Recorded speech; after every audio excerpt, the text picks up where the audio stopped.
చూడు పార్వతి, వృద్ధ బ్రాహ్మణ రూపంలో ఉంటాను, నువ్వు వృద్ధ బ్రాహ్మణిగా మారు.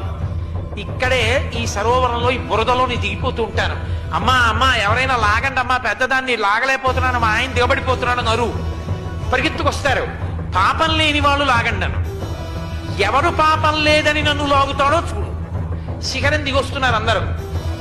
అమ్మా అమ్మా మా ఆయన పెద్దవాడు ముసిలివాడు దిగిపోతున్నాడమ్మా, ఊబిలో లాగండి లాగండి లాగండి అంటుంది ఆవిడ. ఒక్కొక్కళ్ళు వస్తున్నారు, చేపట్టుకోబోతున్నారు. అమ్మ మీకు పాపం లేకపోతే లాగండి అంది ఆవిడ. అయ్యో లేకపోవడం ఏంటమ్మా, ఎందుకు వచ్చిన కూడా మురిగిపోతాడేమో ముసలాయనలే, ఇంకో కొత్త పాపం ఉంటే వెళ్ళిపోతున్నాడు. ఒక వేశ్య వచ్చింది కిందకి దిగి. ఆవిడ చేయి పట్టి లాగబోతోంది. పాపం లేకపోతేనే ముట్టుకో మా ఆయన్నది. నాకు లేదు పాపం. వేశ్యవిగా పాపం లేకపోవడం ఏంటి? నీకన్నా పాపాత్మురాలు ఎవరు ఉంటారు? అవునమ్మా, ఇంతకు ముందు ఇక్కడికి రాకముందు పాపాత్మురాల్ని నంది శృంగంలోంచి శ్రీశైల శిఖరం చూశానమ్మా.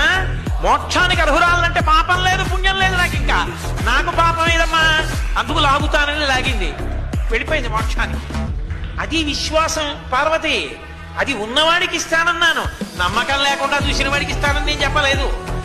ఇస్తానంటే అది నమ్మి చేసిన వాడికి ఇస్తానన్నాను. కాబట్టి నమ్మకం ప్రధానం.